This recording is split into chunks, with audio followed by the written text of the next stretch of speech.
Carmen, will give me your attitude. Okay. Puberty is a confusing stage filled with a lot of stress, insecurity, and many mood swings. It is also the most difficult time to face all the peer pressure that is commonly presented around the preteen and teenage years. Among these pressures is the influence to explore your sexuality. Most teenagers and adults can relate to the toughness of resisting this temptation. However, I believe in several reasons why we must. My first reason is the factual consequence of having young sex irresponsibly and unprepared.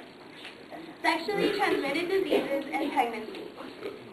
Condoms are 97% effective against pregnancy, and of all the types of birth control, no one is 100% effective. The only way you can prevent STDs and pregnancy unconditionally is abstinence. I don't think any girl in this class would like the idea of wearing a maternity dress to their homecoming, let alone living with the guilt of having an abortion for the rest of her life. Unfortunately, however, this is the case with many teenage girls.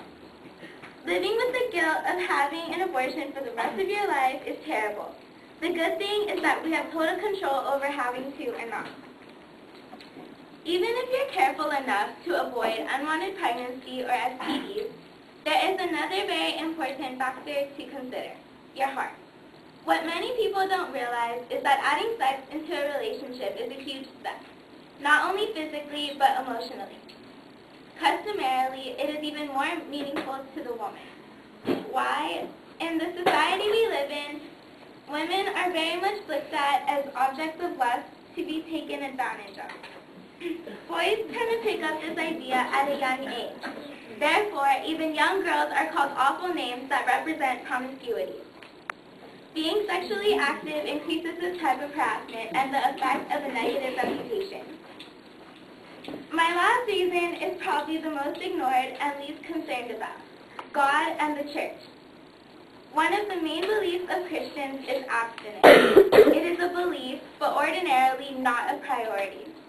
The church teaches that virginity is a gift that can only be given to one person, one time. In fact, the use of birth control is a sin itself also.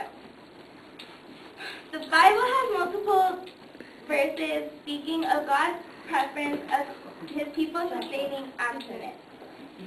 I quote from Ephesians chapter 5, verse 3, "But among you there must not be even a hint of sexual immorality, or of any kind of impurity, or of greed, because these are improper for God's holy people." As humans, that alone generally won't be persuasion enough, but it should be one very convincing inference.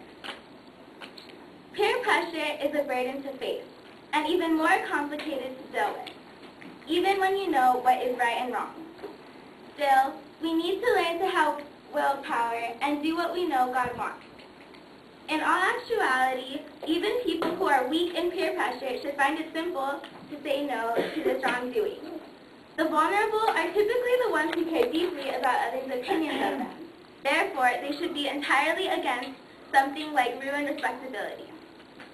As teenagers, young adults, it is our responsibility to save the reputation of our generation.